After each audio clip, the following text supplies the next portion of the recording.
할렐루야. 네, 오늘 이 저녁에 나오신 여러분 위에 우리 주님의 축복과 은혜가 함께하기를 간절히 바랍니다. 우리 로마서 13장 이 마지막 부분은 종말론의 시대에, 이 종말의 시대에 우리 기독교인들이 어떻게 살 것이냐 하는 말씀을 우리에게 주고 있습니다.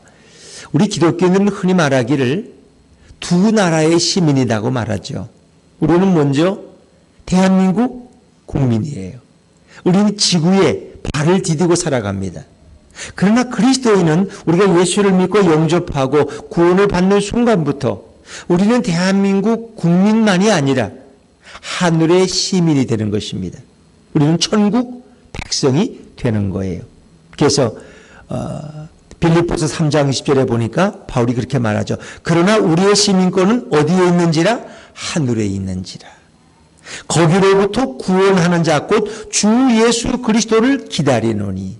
그러니까 우리는 예수님의 구원을 날마다 사모하며 기다리는 사람들이에요. 그러니까 예수님을 믿고 영접함으로써 우리는 그리스도와 함께 하나님의 나라를 경험하며 살지만 그것은 아직 완성된 하나님의 나라가 아니에요. 예수 그리스도가 재림하심으로 그리고 모든 그가 악한 자들을 심판하심으로 우리 모든 믿는 자들을 당신의 나라로 인도하신다 그랬어요. 그것이 바로 우리가 들어갈 천국이고 새하늘과 새 땅인 것입니다. 그래서 우리는 늘 이 땅에 발을 디디고 살지만 그 나라를 바라보며 그 나라를 소망하며 살아가는 것입니다. 그래서 우리 기독교인들이 이 땅에는 소망을 두지 않고 하나님 나라에 소망을 두고 다시 이 땅에 재림주로 오실 예수님을 기다리며 살아가는 삶을 종말론적 삶이라 그럽니다. 그러니까 그것이 기독교적 종말론이에요. 종말론적 신앙. 그러니까 종말이라는 건 뭐냐? 우리가 쉽게 말하면 말세입니다. 어떤 어르신들이 요즘 세상 돌아가는 거 보면 말세야 말세. 이 말세란 말은 뭐 세상 끝이라는 거야.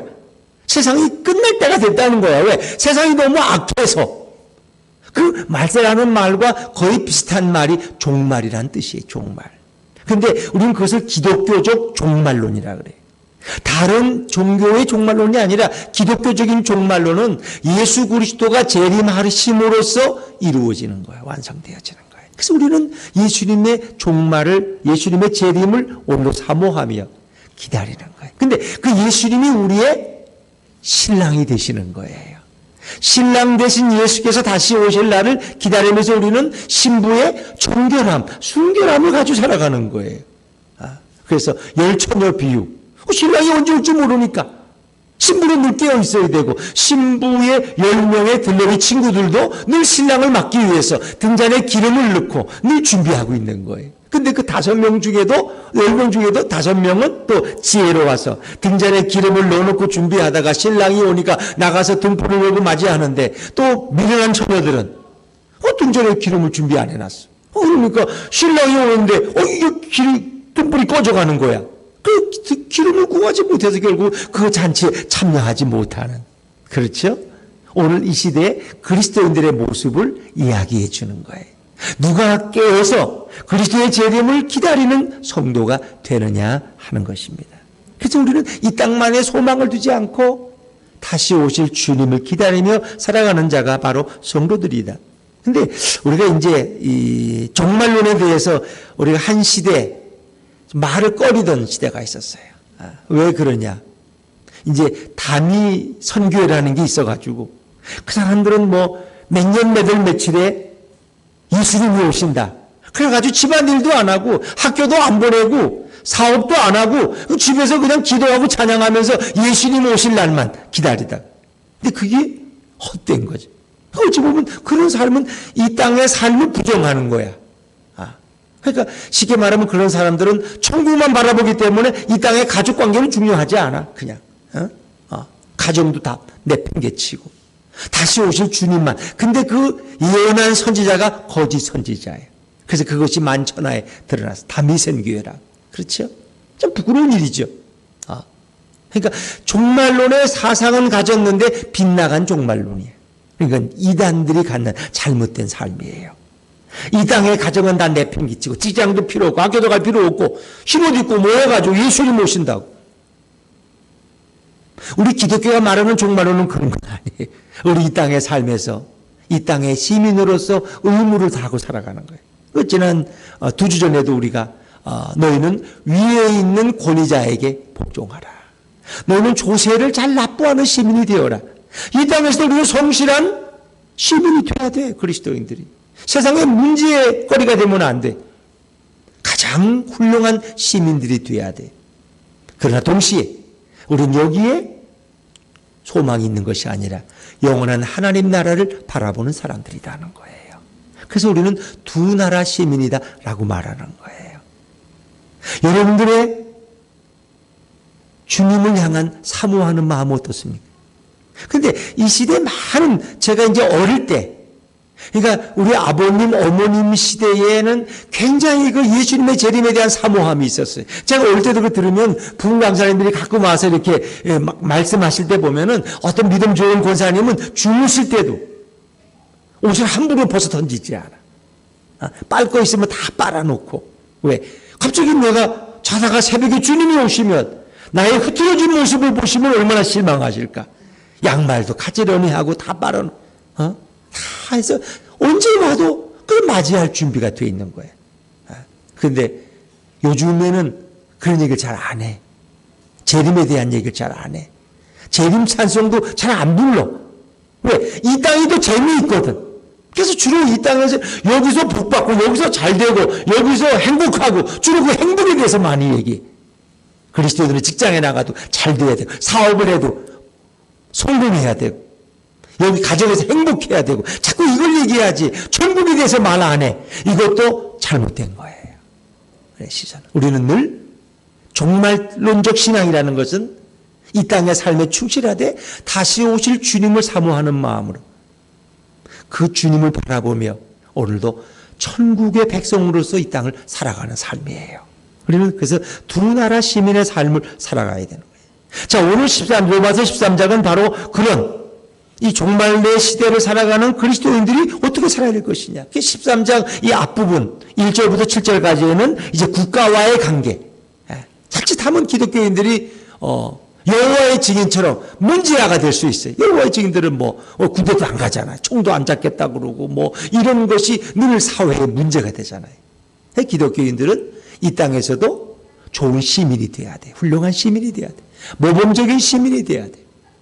또 8절부터 10절까지는 이 땅에서도 서로 사랑하는 성도가 돼야 돼.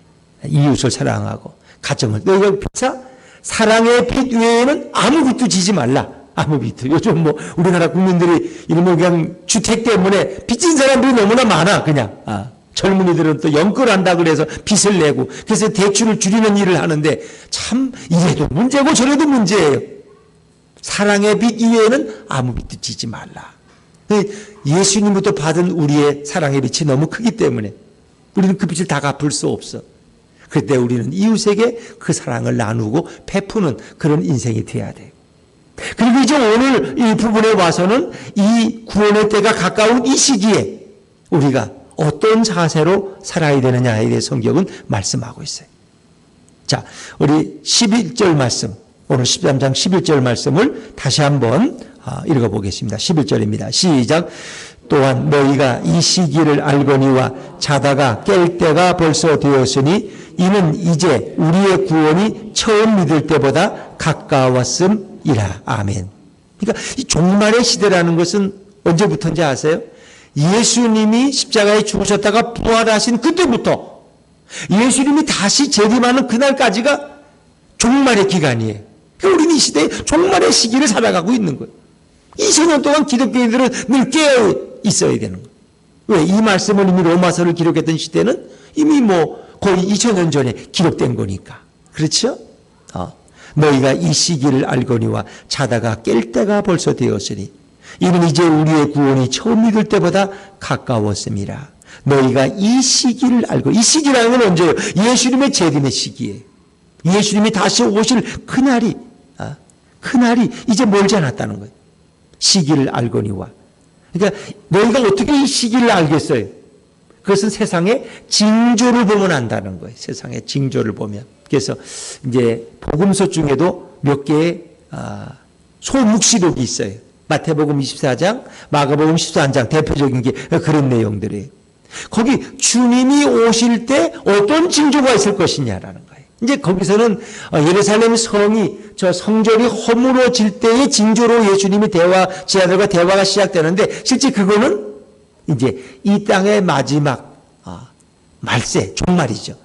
예수님이 오실 때 그 마지막 때를 어떻게 우리가 알겠습니까? 예수님이 설명했어요. 너희가 난리와 난리의 소문을 들을 것이다. 마가복음 13장에 보면. 그리고 민족이 민족을 대적해서 일어나고 나라가 나라를 대적해 전쟁의 소식을 들을 것이다. 또 지진과 기근이 있을 것이다. 재난의 시작이죠. 또 거짓 선지자들이 그리스도가 여기 있다, 메시아가 여기 있다 한 사람들을 미혹할 것이다.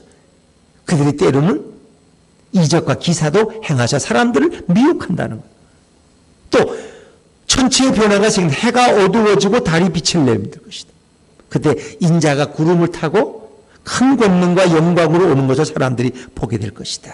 예수님이 이제 그런 큰 테두리를 말씀하셨어요. 그래서 우리는 늘 시대를 살아가면서 늘 종말의 시대를 살아가고 있는 거예요. 왜? 오늘 이 시대에도 어떻습니까? 어찌 보면 우리가 지금 살아가는 시대를 보면은 그 이 시기가 예수님이 재림이 얼마 남지 않은 것 같아. 왜? 이 코로나 같은 이런 전염병이 온 지구촌 전체를 강타한 적이 아직 한 번도 없었거든. 뭐 유럽의 패스트, 흑사병 같은 거, 그건 뭐 유럽의 인구의 3분의 1이 죽었다 그래. 그러나 그것은 그 유럽에 국한된 거예요. 이거는 전 세계적인 현상이에요. 앞에서 우리가 경험했던 이런 것들은 뭐 사르스니 뭐 이런 건 오래 가지 않았습니다. 한 6개월 안에 다 해결됐어요. 그런데 이 코로나는 지금 1년 반, 거의 2년을 향해서 갑니다. 그것도 계속 변이를 내서 무슨 델타 변이, 감마 변이, 뭐 알파 변이 이래가지고 지금은 코로나에 없는 거에 거의 99%가 다 델타 변이에 의해서는. 백신을 맞으면 죽지는 않는다고 하지만 델타 변이에는 백신을 맞아도 속수무책이야. 그래서 세상에 이런 거. 그거 참 신기하잖아요. 죽지도 않고 또 그거 두려워 코로나가. 또 가면 어디 뭐 자가격리해야 되고 또 병원에 가서 치료받아야 되고 이 모든 사람이 두려워해. 그 죽지도 않아 또. 뭘 의미하는 거예요? 하나님을 찾으라는 거예요.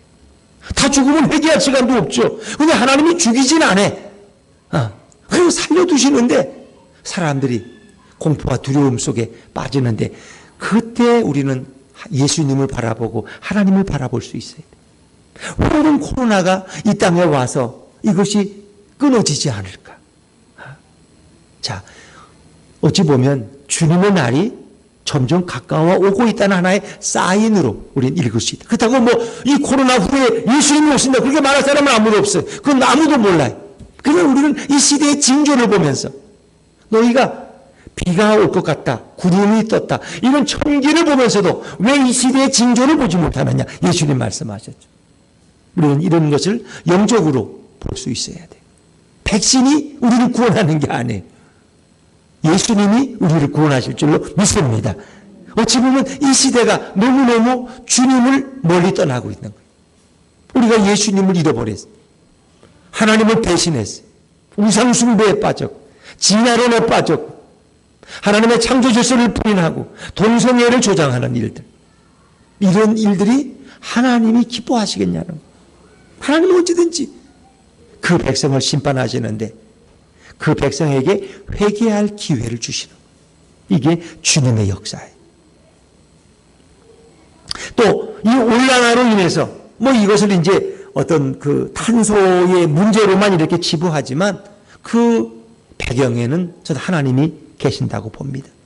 그래서 이 바다의 수위가 높아지는 것 때문에 이제 많은 나라들이 위협을 받고 있습니다. 또 대한은 터키와 그리스는 또 산불이 났는데 잡을 수가 없는 거예요. 우리 동해안에 불 한번 나면 뭐 어마어마하잖아요. 서울의 몇 배에 대한 우리 한국 땅 몇 배에 대한 그런 것들이 뭐 여기저기서 온 세계에서 화제가 나서 왜? 건조하고 이 뜨거우니까 비가 오지 않으니까. 그런가 하면 또 중국인가 어디서는 비가 너무 많이 와가지고 또 수백 명이 죽고 미국 어디서도 또 태풍이 허리케인이 와가지고 또 엄청나게 또 피해를 입고 세상 곳곳에 이런 일들이 계속 한쪽에서는 너무 더워서 죽겠다고 한쪽에서는 너무 비가 많이 와서 또 문제고 자, 이런 징조를 우리는 영적으로 바라볼 수 있어야 된다. 우리는 이 시대에 이 모든 역사를 움직여 가시는 주님을 바라볼 수 있어야 돼. 그 예수님의 비유 중에 깨어있는 청지기의 비유. 주인이 먼 길을 갔는데 그 청지기가 깨어서 종들에게 때를 따라서 양식을 먹이며 그들을 잘 돌보면 주인이 와서 칭찬하지만 종들을 때리고 술 먹고 취하고 청지기가 그들을 괴롭히고 그러면 주인이 와서 그걸 어떻게 하겠느냐. 달란트의 비유도 그렇죠. 한 달란트, 두 달란트, 5달란트를 주고 갔는데 한 달란트 받은 자는 땅속에 묻어두었다가 주인이 왔을 때 아무것도 내어놓지를 못한다. 어찌 보면 이런 혼란한 시대에 우리 그리스도인들이 다시 오실 주님 앞에 우리의 어떠한 모습을 열매로서 내어드릴 수 있겠느냐 하는 것입니다. 우리의 구원이 처음 믿을 때보다 가까웠다는 것은 바로 이 구원이라는 건 뭐예요? 예수님의 재림으로 완성될 우리의 구원이에요. 그러면 우리 예수 믿고 구원 받았잖아요. 오늘 받았어요. 그거 부인 안 해. 우리는 그것을 예수를 믿고 내 주인으로 영접함으로써 먼저 일어난 사건이 내 죄가 용서받아요. 하나님의 자녀가 돼요. 우리 천국 백성이 돼요. 그럴 때 일어나는 사건이 의인이에요. 우리가 불의함에도 예수님의 보혈로 죄가 씻음받고 우리를 의롭다고 인정해 주시는 거 의인이에요. 그 다음 단계가 우리 날마다 주님의 말씀을 배우고 주님과 동행함으로써 우리는 날마다 거룩해지는 거예요. sanctification. 우리는 이것을 성화의 삶이라 그래요. 예수님이 내 안에 나를 온전히 지배하고 다스림으로써 나의 성품이 변하고 내 삶이 더 성숙되어지는 성령의 9가지 열매 중에 1가지, 2가지, 3가지 조금씩 그 열매를 맺어가는 이런 성화의 삶을 살아가요. 그리고 예수님이 재림하셔서 우리가 주님을 만날 때 우리는 그것을 글로리피케이션, 영화의 단계로 들어가는 거예요. 그것은 변질되지 않는 신령한 몸을 입게 되는 거예요. 그 나라에 온전히 참여하게 되는 거예요. 그러니까 여기서 말하는 구원이라는 것은 예수님이 오셔서 우리를 완전한 구원으로 이끄시는 그 구원이 처음 믿을 때보다 가까워졌다는 거예요. 예수님의 재림이 가까워지고 너희의 완전한 구원이 이제 가까워졌다. 어떻게 해야 돼요? 우리는 깨어야 돼요. 자다가 깰 때가 되었다는 거예요. 근데 우리는 지금 코로나를 만나가지고 자다가 깨기는커녕 예배도 마음대로 못 드리고 성경 찬송 들고 교회 가려면 눈치 보이고 뭐 집에서 그냥 가만히 있는 게 제일 훌륭한 크리스찬 같고 이런 잘못된 시대에 살아가고 있는. 어찌 보면 우리가 당하는 그렇듯 신앙의 핍박보다 이것이 더 어려운 시련일 수 있어요. 우리는 뭐 꼭 이렇게 공산주의에 의해서 뭐 우리가 예수를 믿으냐 안 믿으냐 뭐 총칼 앞에서 이런 것만 생각하죠. 지금 물론 아프가니스탄에서는 그렇게 해요. 파키스탄에서도 그렇게 하고 IS에 의해서 많은 기독교인들을 선교사들이 죽어가고 그래 화형당하고 예수를 부인하기 요구 알라 신을 믿으라고 그러고. 그러나 오늘 이 시대는 우리가 코로나에 의해서 우리의 신앙이 시험당하고 있는. 자, 우리 12절 말씀 한번 읽어볼까요? 12절로 넘어가. 12절입니다. 시작. 밤이 깊고 낮이 가까웠으니 그러므로 우리가 어둠의 일을 벗고 빛의 갑옷을 입자. 밤이 깊었다는 것. 이 밤이라는 것은 어두움의 역사입니다. 사탄과 마귀가 지배하는 세상 주관자들이 다스리는 이 세상의 권세 잡은 자들이 사탄과 마귀입니다. 공중 권세 잡은 자들. 우리는 그들과 영적 싸움을 하는 거. 우리의 씨름은 혈과 육에 대한 것이 아니라 영적 공중 권세 잡은 자, 사탄과 마귀의 세력과 싸우는 거예요. 근데 그들이 이 세상은 지배해요. 이 세상이 돌아가는 배후에는 사탄과 마귀의 손길이 있는 거예요. 자, 그러나 밤이 깊었지만 낮이 가까웠어요. 이 낮이라는 건 뭐예요? 빛 대신 예수님이 오심으로써 이루어지는 하나님의 나라예요. 낮, 그 광명의 낮이 가까웠다.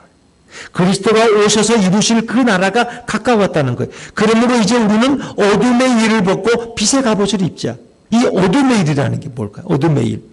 이것은 바로 사단이 지배하는 어떤 사단의 일들. 이 죄악에 깊이 물들인 그런 삶. 어둠의 일을 벗어버리고 빛의 갑옷을 입자. 빛의 갑옷. 빛의 갑옷은 뭐예요? 결국은 예수 그리스도를 모시고 살아가는 균형 있는 성도의 삶이죠. 빛의 갑옷을 입자. 예수 그리스도로 옷 입자. 뭐 그 얘기죠. 왜? 예수님이 빛이시니까. 그렇죠? 그분은 창조의 빛이시고 그분은 빛으로 오셨어요. 나는 생명이다. 나는 빛이다. 그렇죠? 나는 길이요 진리요 생명이라고 예수님은 자신을 그렇게 설명하십니다. 밤이 깊고 낮이 가까웠다. 이 얘기는 곧 새벽이 멀지 않았다는 거예요. 예수님의 재림이 새로운 시대가 멀지 않았다는 거예요. 그래서 이 말씀을 읽고 어거스틴이 회심한 거죠. 이 말씀. 오늘 이 부분. 밤이 깊고 낮이 가까웠으니 이제 어둠의 일을 벗고 빛의 갑옷을 입자. 오직 주 예수 그리스도로 옷 입으라는 이 말씀으로 그가 변화된 거죠. 그 당시 어거스틴은 만이교에 심취되어 있었고 이단에 빠져 있었고 여러 여인들과 어떤 그렇게 아름답지 못한 비도덕적인 삶을 살고 있었어요. 그러나 어머니 모니카는 그 아들을 위해서 끊임없이 기도했어요. 네, 때가 되니까 하나님 부르시잖아요. 그를 불렀어요. 그가 어느 날도 이렇게 술에 취해 있을 때 새들이 지저귀는데 그 새의 음성이 책을 집어서 읽으라는 거예요. 그 자기도 모르게 그 엄청난 소리에 책을 들어 읽는데 그게 성경책이에요. 성경책을 펴니까 바로 오늘 13장 11절부터의 말씀이 있는 거예요. 이 말씀을 읽는 순간 성령이 역사하셨고 그가 회심을 경험하고 중세의 위대한 교부가 되고 신학 박사가 되는 거예요. 그렇습니다. 어둠의 일을 벗고 빛의 갑옷을 입자. 어둠의 일이라는 것은 떳떳하지 못한 일이잖아요. 사단 마귀의 소나기에 놀아나는 그런 노예적인 삶이잖아요. 죄에 노예된 삶. 이제 그런 것을 벗어버리자. 그런 더러운 죄악의 외투를 벗어버리고 빛의 갑옷. 예수님의 말씀과 예수님의 인도를 받는 그런 삶이 되자. 뭐 그런 말씀으로 우리가 읽을 수 있지 않겠습니까? 자, 우리가 어둠의 일을 벗고 빛의 갑옷을 입기 위해서는 어떻게 해야 될까? 오늘 13절에서 말씀하고 있어요. 자, 13절 말씀을 다시 읽어보고 13절입니다. 시작.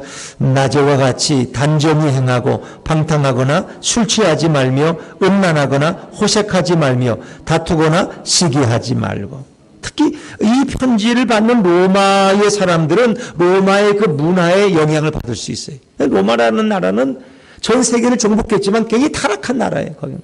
모든 동성애, 성병 이런 게 다 로마에 있는 거예요. 그 사람들은 식도락을 즐겼어. 그러니까 실컷 먹고 밖에 나가 손가락을 넣어서 또 먹을 토해버리고 또 가서 또 먹고. 왜? 로마가 잘 사니까. 그 노예들을 부리니까. 자기들이 일을 하나? 일은 다 노예가 하고. 전쟁에 이겼으니까. 그런데 그 잘못된 로마의 부도덕한 삶을 우리가 따라가서는 안 된다는. 특히 로마의 그리스도인들에게 오늘 바울이 주고 있는 주님의 음성이죠. 자, 낮에와 같이 단정한 삶을 살아라. 낮에와 같이. 우리는 밤이 범죄하기 좋잖아요. 밤이 되면 서로의 얼굴을 알아보기 어렵잖아요. 사람들은 밤이 좋아. 요즘은 마스크 쓰고 모자 쓰고 안경 쓰고 누가 누군지 알겠어. 밤이라는 건 그래. 서로 알아보기도 힘들어요. 그런데 낮에는 어떻게 해요? 서로 알아볼 수 있어요. 밤에는 생활이 흐트러질 수 있어요. 그러니까 여러분은 밤에 일을 벗어버리고 낮에와 같이 단정히 행하라. 낮에와 같이. 이건 뭐예요? 이 낮이라는 것은 그리스도의 지배를 받는 그런 삶. 그렇죠? 그래서 밤보다는 낮에라는 것은 질서 있는 삶을 이야기하는 거죠. 투명한 삶이고 범죄하지 않는 삶을 얘기하겠죠. 우리가 그 시골 수도가에 가면 물이 늘 흐르니까 이렇게 돌이 있는데 그 돌을 드러내면 고기 잡을 때 지렁이를 잡는데 그것도 지렁이들이 기어나와. 왜? 습하니까. 물이 흐르니까. 근데 그 지렁이들은 습한 데 있고 어두운 데 있어야지 햇빛이 비치면 지렁이는 곧 죽어버려요. 말라서. 그러니까 우리도 어떤 거예요? 그렇게 어두운 데를 좋아하지 말라는 거예요. 어두운 데를. 낮에와 같이 단정하게 행하라. 낮에. 마치 낮에 살고 있는 것처럼 단정하자. 그러니까 그리스도가 오심으로 이루어질 그 환한 광명의 삶, 그 빛된 삶을 내가 지금 경험하고 있는 것처럼 그런 삶을 이 땅에서도 살아가라는 것이죠. 낮에와 같이 단정한 삶. 자, 두 번째는 뭐예요? 방탕하거나 술 취하지 말며. 이 방탕이라는 것도 뭐 되게 술 취향과 다 관련이 있죠. 우리나라의 술 문화라는 거 좀 특이하잖아요. 근데 또 이상하게 재판정에서는 뭐 술 취해가지고 뭐 누구 때렸다 그러면 그럴 수도 있지 해서 그게 관대하다는 거예요. 그래서 똑같은 성추행을 해도 술에 취해 정신이 없이 그랬다 그러면 상당히 그게 참작이 된다는, 이건 뭔가 잘못된 것 같아요. 그래서 음주 운전에 대해서도 요즘은 아주 더 강하게 이렇게 재판을 하는데, 벌을 주는데, 사실은 우리나라는 이 잘못된 술 문화를 가지고 있어요. 그래서 술도 그냥 안 먹고 무슨 폭탄주, 뭐 술이 왜 폭탄이야? 폭탄주. 독한 술을 찾고, 그것도 술 먹으면 한 번에 그냥 1차, 2차, 3차로 가는. 그래서 사람들이 되게 술로 인해서 많이 타락하고 실수하는 경우가 너무나 많아. 오죽했으면 그런 뭐 법까지 생기잖아요. 영화의 주인공들은 대개 술집 호스테스들, 뭐 그런 것이 우리 어떤 시대의 술과 관련된 문화들이에요. 음주운전으로 죽어가는 사람들이 너무나 많아요. 본인도 그렇고 상대방을 생명을 빼앗는 경우. 그리고 탤런트들이나 사회적인 유명한 사람들도 술로 인해서 실수하는 일들이 너무나 많아요. 오늘도 이렇게 라디오 듣다 보니까 그 여중생 둘이 그 극단적인 선택을 한 일이 있잖아요. 의붓 아버지 밑에 한 중학생이 있었는데 그 의붓 딸이지만 그 딸을 자꾸 술 먹이고, 의붓 아버지가 그 여중생 딸을, 자기가 낳은 딸은 아니지만 그 의붓 딸을 성폭행을. 그런데 어느 친구가 그 집에 또 놀러 갔는데 그 의붓 아버지가 둘에게 술을 먹이고 또 친구까지 성폭행을. 아니 뭐 아이들은 어리니까 이게 뭔지도 모르고 또 술 취한 상태에서 그런 일을 당하니까 잘 기억도 안 나고 설명도 잘 못하고, 그러니까 경찰도 제대로 그걸 신빙성 있게 받지 않고 검찰에 내면 기소가 안 되고 기각이 되고, 이러다가 아이들이 결국 어떻게 자살해버리고 말아요. 참 사회가 너무 안타깝죠. 그 아이들이. 왜? 아무리 호소해도 누가 믿어주질 않는 거야. 뭐 DNA 검사를 미리, DNA는 왜 아이들이 뭐 그런 일 당하고 한 달, 두 달 후에 그런 걸 얘기해봤자 그거 누가 알아주겠어요? 그거 어떻게 흔적, 증거가 어디 있겠어요? 참 안타깝죠. 그 아이가, 그 친구가 죽은 후에 유품을 정리하다가 아버지가 유품 속에서 그 유서를 발견했는데 그 유서 속에 그런 내용이 나왔어요. 이제 그것이 법적인 증거가 되겠죠. 참 안타까워요. 그게 뭐예요? 다 술로 인해서. 여중생들이 또 의붓 아버지가 준다고 왜 술을 또 받아 먹고, 또 술을 권하는 그런 의붓 아버지는 얼마나 나쁜 사람이에요. 이 술로 인해서 벌어지는 그런 범죄가 너무 이 사회에 너무 많다는 거죠. 이런 우리 사회를 결국은 술 문화가 도덕적으로 파괴시켜 가는 거예요. 이건 우리 사회의 심각한 영적 이런 징조입니다. 너무나 많은 이런 술 문화들, 이것이 얼마나 많은 문제들을 양산하고 있느냐 하는 거예요. 이 시대에 포도주 한 잔을 먹고 이것이 뭐 죄냐 아니냐 그런 얘기를 하는 게 아니에요. 우리 시대에 잘못된 이 술 문화가, 음주 문화가 결국 사회 도덕을 타락시키고 있다는 거예요. 그러니 이것을 경계할 수 있어야 된다. 또 그것만 아니에요. 음란하거나 호색하지 말며, 음란 문화가 우리 사회에 너무나 깊이 뿌리 박혀 있어요. 어제 뉴스를 보니까 뭐 경찰관이 동성과 같은 동성과 성관계를 맺었는데 그것이 청소년이야. 16세 이하의 어린애야. 근데 자기는 성인인 줄 알고 성관계를 맺었다는데 그건 말이 안 되죠. 그래서 그 사람이 동성과 성관계를 맺은 걸 문제 삼는 게 아니라 어떻게 16살 이하하고 어떻게 성관계, 그걸 가지고 이제 경찰에서 수사를 하는 뭐 그런, 뭔가 어떻게 이렇게 이런 사회가 됐을까? 뭔가 우리가 하나님의 창조 질서가 깨져나가는. 그래서 그 위기의식을 느끼지 못하는. 그래서 얼마 전에도 불과 한 일주일 전이죠. 국회에서 이런 잘못된 가정법이, 이 결혼법이 통과될 뻔하다가 기독교인들이 일어나서 반대했기 때문에 그것이 취소가 되고 말았어요. 그거 보면 그래요. 남자와 남자끼리 결혼할 수 있는 법, 여자와 여자끼리 결혼할 수 있는 법, 그런 법이야. 그 국회의원들이 그걸 통과시키려고. 그 미친 사람들이지. 미친 사람들이. 자기 아들이 남자친구 들어가서 아버지 우리 결혼할 거예요. 이게 말이 돼요? 근데 그거를 국회의원들이 그걸 동성애의 차별을 없애야 된다고 나서서 그런 짓거리를 하고. 이 지금 사회가, 이 정상적인 사회가 아니에요. 정상적인 사회가 아니에요. 우리는 이 사회를 볼 때 뭐 경제가 얼마나 잘 되고 집값이 오르고 뭐 이런 걸 보기 전에 하나님의 말씀 앞에서 이 사회가, 이 정부가 온전히 가고 있느냐. 동성애를 조정하는 정부라면 그게 하나님의 말씀의 정의에 서 있는가를 우리 질문해 봐야 돼요. 그 분명히 잘못된 정부예요. 겉은 굉장히 인권적이고 차별을 없애고 장애인이나 소수자들을 보호하는 법 같지만 하나님의 창조 질서를 넘어뜨리는 그런 법을 사단의 지배하에 만들어가고 있는 거예요. 이 심각한 걸 우리가 볼 수 있어요. 그 하나하나가 결국은 나라를 파괴시켜가고 있는 거예요. 평등이라는 이름으로 기독교 문화를 말살시켜가는 거예요. 이런 백화점에 여기 뭐 통탄백화점 생겼잖아요. 롯데. 그 뭐 구경할 뭐 시간이 지나가다 한번 들렸더니 그 뭐 사람이 수백 명 수천 명이 들어와 있어요. 근데 그거는 아무 말도 문제가 안 돼. 거기 가서 하는 건 온도도 한번 뭐 지나가다 그냥 재는 거고 전화 한번 콜 체크하는 거 끝이야. 그리고 마음대로 돌아다녀. 마스크 안 쓰고 밥 마음대로 먹어. 아무도 말 안 해. 근데 왜 교회에 와서 마스크 쓰고 예배 드리는 건 왜 제한을 하냐는 거야. 그러니까 이게 방역이 아니라 이건 심각한 문제예요. 이 코로나를 빙자해서 기독교를 말살시키고자 하는 사단의 음모가 여기 드러나고 있다. 10만 명이 모이는 교회도 99명 이상은 예배 못 드려. 그런 법이 어디 있어? 그 백화점에 100명만 들어가야지. 100명이 나오면 또 100명 들어보내고 이래야 되는 거 아니야? 그렇죠. 그런데 5만 명이 모이는 교회도 10,000명이 들어가는 예배당에도 99명 이상 못 들어가. 이게 뭘 의미하는 거예요? 이건 방역을 위한 게 아니야. 이거는 기독교를 말살시키는 거야. 왜 기독교를 싫어하는지 아세요? 기독교는 반공이기 때문에. 무신론자인 공산주의자들을 반대. 근데 지금 정부의 흐름이 친중국적이고 친북한적이야. 그리고 오히려 미국하고는 점점 멀리 반미 사상이 또 있어. 그래서 미국은 돌아가라는 거야.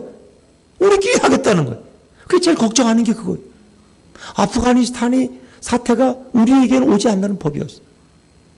여러분, 필리핀이 우리가 6.25 때 유엔의 일원으로 우리나라에 와서 파병한 나라가 필리핀입니다.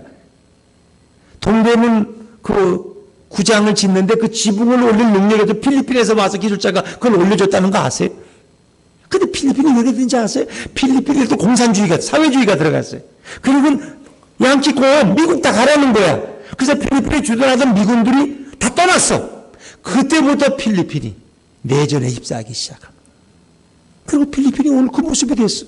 우리 선교사인데 필리핀 많이 가 있잖아. 얼마나 필리핀이 어려운 거야. 생각해 보세요. 우리나라는 왜 성숙하고 이만한 경제. 미군이 싹 빠지고 나면요. 이 안보는 누구도 장담을 할 수가 없어요. 그러니까 아프가니스탄에도 미군 그 2만 명이 주둔하고 있을 때 그 질서가 있었고 탈레반 정권이 감히 넘보질 못해. 그럼 미군이 철수하니까 일주일 만에 다 점령해버리죠. 우리가 좋아하는 전기 순식간에 나가버려. 깜깜한 암흑 세상 되고 우리가 좋아하는 인터넷, 모바일, TV 순식간에 끊어질 수 있다는 거 아세요, 여러분? 암흑천지가 될 수 있다는 거. 왜? 북한에서는 그런 정도 준비 다 하고 있어. 북한에 남한에 무슨 전기 공급 끊는 거는 문제도 아니야, 걔들에겐. 인터넷 끊는 거 문제도 아니야, 걔들에겐. 이게 심각한 거예요. 근데 그걸 알지 못하고 자꾸 그쪽으로 흘러가는 이런. 그래서 아프가니스탄의 우리 나라에 이제 가서 이렇게 재건 사업할 때 도와줬던 아프간인들 400명을 이렇게 모셔오는 거 좋은 일이에요. 훌륭한 일이에요. 그 인도적이에요. 그런데 더 큰 문제가 있어요. 더 큰 문제가. 북한을 생명을 걸고 탈북한 우리 동포들, 중국 땅에서 제3국에서 대한민국에 들어오려고 하는데 우리 대한민국이 문을 열어주질 않아. 들어오지 말라는 거예요. 왜 노래가 있지? 왜 그 북한에서 탈북해가지고 왜 이렇게 힘들게 하냐는 거예요.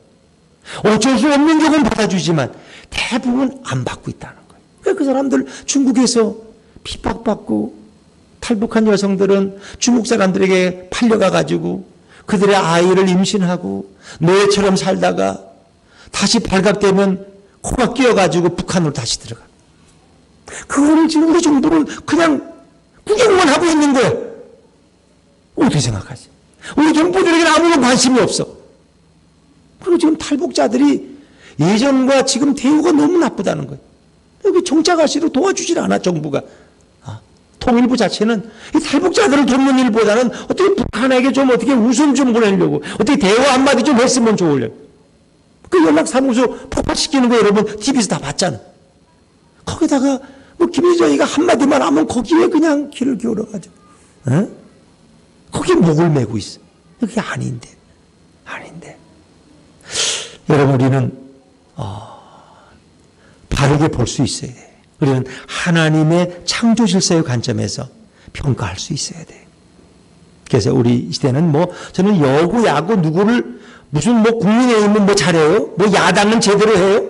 거기에 소망을 두지 말자는 거예요. 하나님의 말씀. 그 말씀의 기준으로 우리는 세상을 볼 수 있어야 돼. 그리고 우리 기독교인들은 이 시대에, 이 어려운 시대에 깨어서 기도하는 성도가 되어야 할 줄로 믿습니다. 그러나 이런 하나님의 창조 질서가 허물어가는 시대 속에서 우리는 어떻게 살아야 될 것이냐, 이걸 생각해야 돼. 그리고 마지막 다툼과 시기죠. 다툼과 시기. 우리 교회 안에도 다툼과 시기가 너무 심. 교회 밖에도 풍율과 진영 논리, 보수와 진보, 서로 공격하기, 이것만이 그냥 너무 심해. 이 모든 것들이 다 사단이 좋아하는 일들이에요. 이제 이런 것들은 다 벗어버리자. 여기에는 소망이 없다는 것. 어떻게 해야 돼요?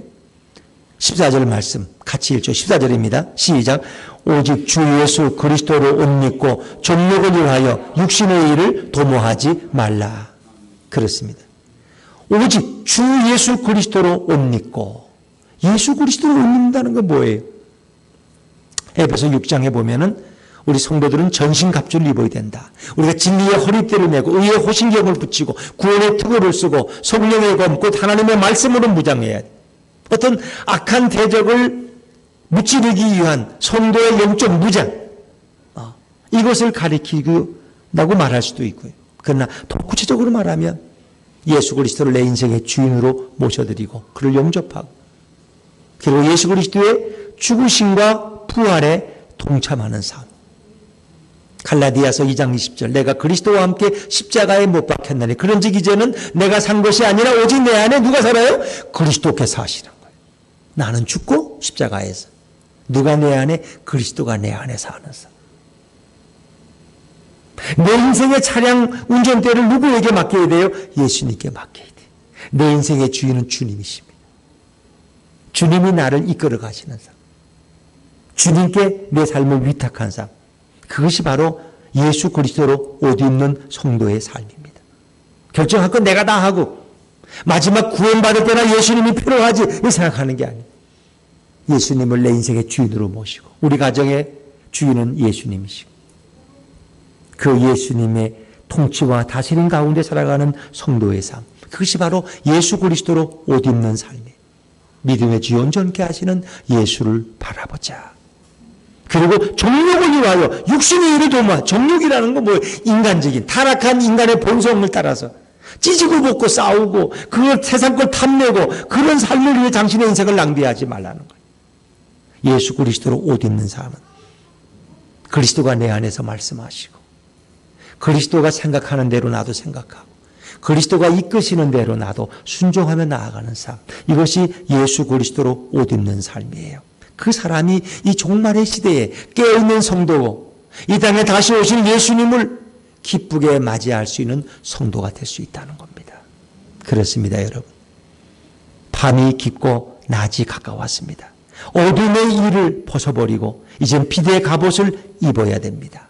낮에와 같이 단정히 행하고 방탕하거나 술 취하지 말며 음란하거나 호색하지 말며 다투거나 시기하지 말고 예수 그리스도로 옷 입는 그런 삶, 바로 그런 삶을 그리스도인이 살아야 되는 시대가 온 것입니다. 코로나가 아무리 득세할지라도 세상 곳곳에 재난과 기근과 이 모든 아픔의 소식들이 계속 들려올지라도 우리는 이 모든 아픔들을 끌어안고 중보 기도해야 될 사명자들이 오늘도 예수님께 영광을 돌리며 예수님께 감사하고 찬양하는 성도가 되어야 됩니다. 오늘도 예배하는 성도, 오늘도 그리스도를 사랑하고 그를 사모하는 성도, 이런 성도가 세상을 변화시킬 수 있을 것입니다. 이 종말의 시대에 예수님만 사랑하고 예수님만 높이고 예수님께만 영광 돌리는 우리 모두가 되시기를 주의 이름으로 축원합니다.